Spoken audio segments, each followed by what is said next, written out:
Welcome to another edition of Bison Break. I'm your host, Brenden Whitted, and I'm very, very excited to be with a board member of Bison Express, Jasmine Burton. How are you doing today? I'm doing great. I'm so excited to be a guest. Thank you so much for having me and inviting me. I'm super excited to speak with you.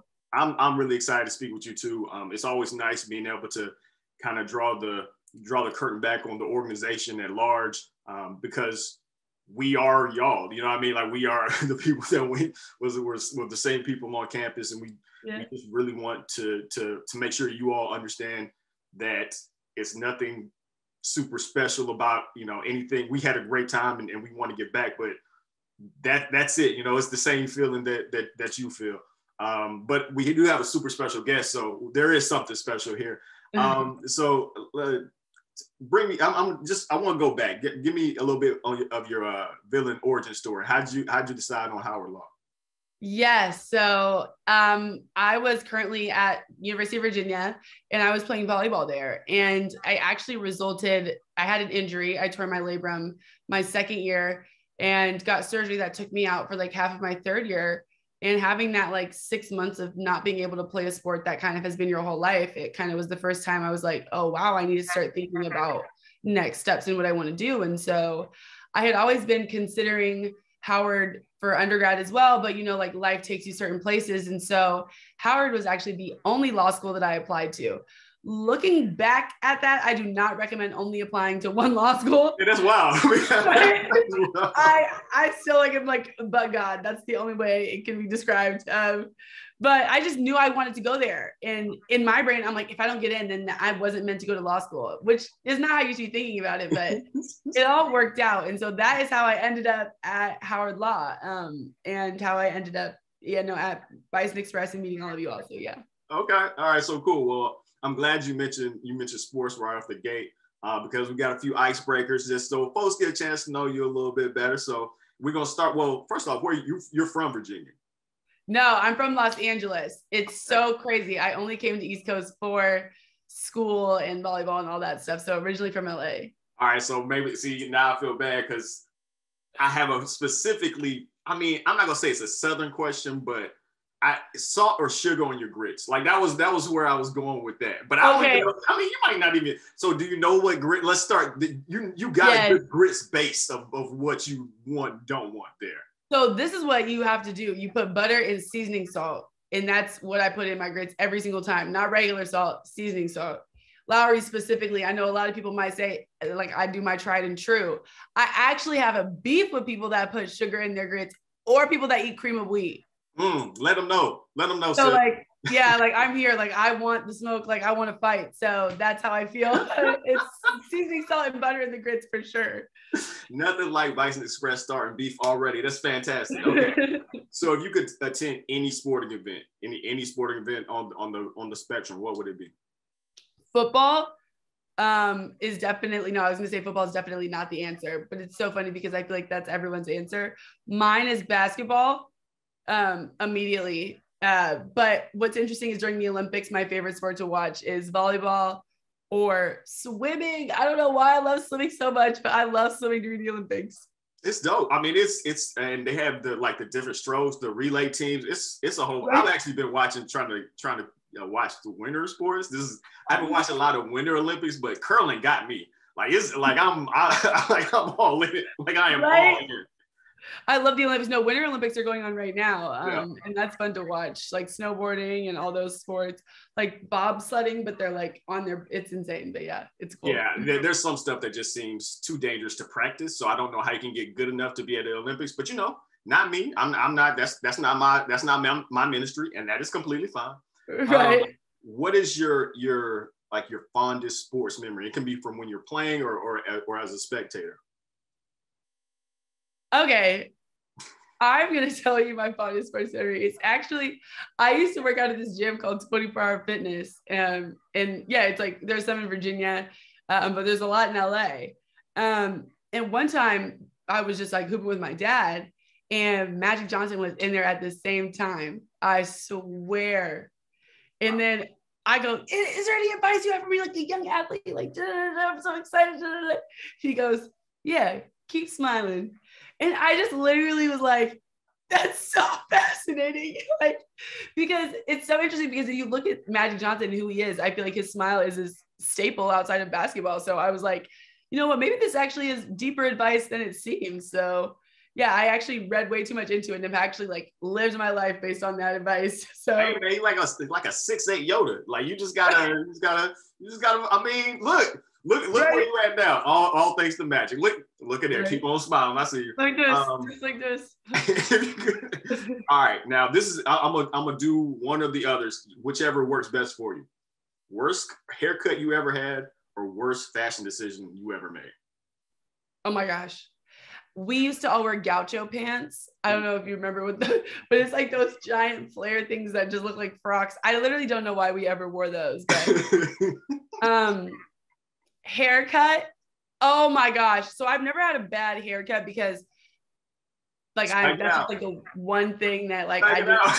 Swag it out. However, one time I missed a hair appointment and there was like, I scheduled this, it was in a salon. And so another stylist at the time could do my hair. And usually I wouldn't do that, but I came out of that salon looking so ragged. And I just remember washing my hair immediately after because I just couldn't keep that style in. But that's probably my only time. The gauchos are gonna stick with me. Right. It's gonna stick with me. Tell me a little bit about your decision to give back once you left, especially as you're one of the few grad school alum that we've had so far on Bison Break. What was that like? Because I know undergraduate, it can feel, you can certainly feel because you're younger, a lot more connected, and because you're in law school and you're grinding, and you might not have that connection. So what was it like making that decision to start giving back to Howard? So what's interesting is because when I think about what initially made me even want to apply to Howard for law school, I think about the climate in the world and it being 2017 when I was graduating undergrad, which is the midst of the Trump election. And so for the first time in my life, really, race was kind of at the forefront of it. And so I remember not really feeling like I had a home for my race at UVA. Like we have a small Black population, but wanting to be at a place where just like Black lawyers, Black professionals, Black people are groomed, invested in, because I hadn't had that. I had an amazing experience at UVA, but I hadn't had that real authentic experience that I think I needed to really understand even the infusion of my race and gender being a Black woman. And it's why I only applied to Howard. Like I was like, I can't imagine having this type of education from anywhere else. And I didn't regret it. I mean, Howard is the first place. My hair's straight right now, but I turned natural at Howard. Right? I'm like, I just switch it up sometimes, but I went natural at Howard. So I think outside of even just school, like you get comfortable with things outside of that, like your hair or the things that make you like authentically you that, you don't think about outside of just school. And so that's really why I wanted to go to Howard. And because of my experience, I was like, I have to make sure that I be in a position to give back or be on a board so that I could help other students that were in my position, or even just other athletes, like that are figuring out how to navigate practice and class and all that travel. And so I just knew I wanted to be to others what, my mentors were to me. So yeah, that's really what made me do it. That's well said. I want to go back for just a second because I realized I didn't ask you this when you mentioned you're from LA. What is that like? Because I've talked to a number of people who are from the West Coast and who went to Howard but weren't aware of it until pretty late in their kind of application process. Could you talk about how prevalent that the idea of HBCUs were when you were growing up in Cali? Yeah, so like HBCUs are really there are no HBCUs on the West Coast. They're only in the South and East Coast, and probably because that's where the majority of the slave states were and where all the initial issues had started. And so when you get to California, it's not necessarily that you aren't aware of your race, but I think I don't know. When I first got out, people just were way more comfortable saying things I hadn't even heard anybody say. It was just different. I just feel like there was maybe people did feel that way about us, but it was never said publicly, or I never felt outcasted even in rooms full of white people. I went to an all-girls Catholic school and there was only about 4 Black girls in my grade, but we're still all very close with all of my friends from high school to this day. So it was just more so different racial dynamics that I wasn't aware of. And so when I got out to UVA, or when I applied to UVA, the large number of white people wasn't astounding to me. I was like, oh, this is just gonna be like my high school. But there were so many other intricacies being in like closer to the South or close to the Mason-Dixon line, and so many other things that I just was like, wow, like I think I do need to go to an HBCU to understand more about my race and who I am as a person, because even in classrooms, you would be taught things and then people would look to me as a Black student to give my opinion. And I'm like, what? Like, oh my God, let me take AAS 101 because I don't know either. Y'all are looking at me, you know? So that's probably one of the reasons why, but yeah. Well, I want to talk to you a little bit about your decision to go to Howard, and well, less about the decision and more about how it felt on Howard's campus. Could you feel a difference? Because you have a very unique background to go from UVA to Howard. Could you talk a little bit about what that feeling was like on campus and how important it was to you at the time to kind of maybe see some things a little bit differently? Yeah, it was cool because I feel like oftentimes, even on television or in regards to stereotypes, you think of Black people as one way, and you get to Howard and you just see so many different types. We come from so many different backgrounds, so many different areas, places. We think differently. We're like, just our brains work differently. And it's like, I always knew that, but to actually see it in the forefront, it's like just really beautiful to see. Or even Black professors. Like, I had never had a Black professor or a teacher from kindergarten to high school, not once. And I never noticed the difference in what it meant to be taught by a Black person or someone that had had a similar experience as me, or just, yeah, it was just really beautiful. And I think I noticed that within the inception of my like career really at Howard Law, or inception of my start at Howard Law. It's just, or even like when you speak to professors, I feel like we have different communication styles. So professors are aware of the way that I communicate naturally, that's sometimes maybe off-putting to another race, but it's just naturally how we, so it's like, it's just interesting. Or even using cultural references to explain legal references. Like, we were all thinking of the same ones, you know what I mean? Like, so it was great. It was great just to be trained by Black lawyers and Black professionals. I think it really impacted me and my students that like I was in class with as well. It's interesting because I've gotten a chance to speak with a lot of alumni from Howard, being able to do Bison Break, which has been great, and they span ages and genders, and it's been great because I like talking to, I'll say, our more aged alumni about their decisions and what it was, how they made the decision to go to an HBCU, and how there were maybe fewer, not necessarily fewer opportunities, but few more realistic opportunities that they could seize at Howard or at an HBCU generally that they couldn't at PWI. So it's just very interesting to hear from a recent graduate that it's just as prevalent, like the importance of it is just as prevalent now. Because I'm sure you've seen them, conversations or people opining about, how relevant are they, how relevant are HBCUs to this day, given what their origins were and what they are now. But it's nice to hear that the importance hasn't been lost anywhere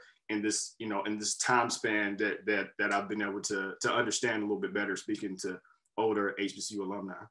Yeah, that's a really good point. And even like, I feel like outside of just the cultural connection and racial connection that we have at Howard, I went there because someone told me, when you're wanting to be a Black lawyer, you should go to Ivy or Howard, because Howard is a Black Ivy. And I was researching statistics, and so we have these things called on-campus interviews, and it's how people get hired into law firms and stuff. And so if you look at Yale, about 303 firms at the time I was in school, which is a few years ago, were coming to Yale on campus to hire.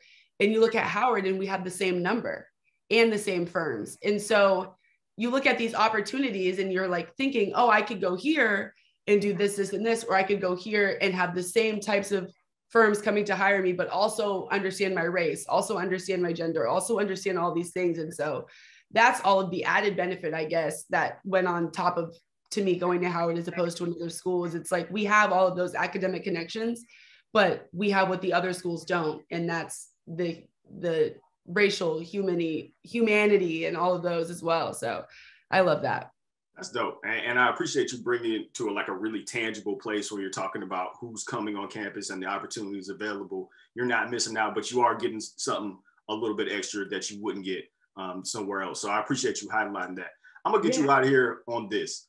If you had 30 seconds to explain to alumni who haven't given back or are thinking about giving back, young or old, what would you say is what would your pitch be for them to give back? I would just say that when you think about the positions that we're in right now, we want to think about the reasons that we're there. And it's usually because someone invested in you as a student, or someone had given something that benefited you, or, you know, you had that meal in the student community center, you know, on a Wednesday when you didn't have no money in your pocket, you know, so it might be something as simple as that. And so you want to help, you know, give that to students, especially because if we're in the position now to do so as alumni, especially if you're in the position to give. And it doesn't have to be that giant donation that you're thinking will make the, you know, the paper or will make an announcement, but it can be something small, you know, again, something that is as small as covering in a meal for a student, or, you know, getting some food or something. So yeah, I would say it doesn't have to be big. It doesn't have to be small. It could be whatever that you think, but just when we're thinking about how we were as a student, I think it's good to want to help. I apologize. It's my first time speaking to you, and I've already lied to you. I had one more question that I mentioned, and it was really germane just because you played ball at a D1 school. Just talk about a little bit about the what you would like to see from our in terms of the resources given to our athletic program, and how different it is between UVA, not necessarily UVA, but between larger PWI programs and HBCUs.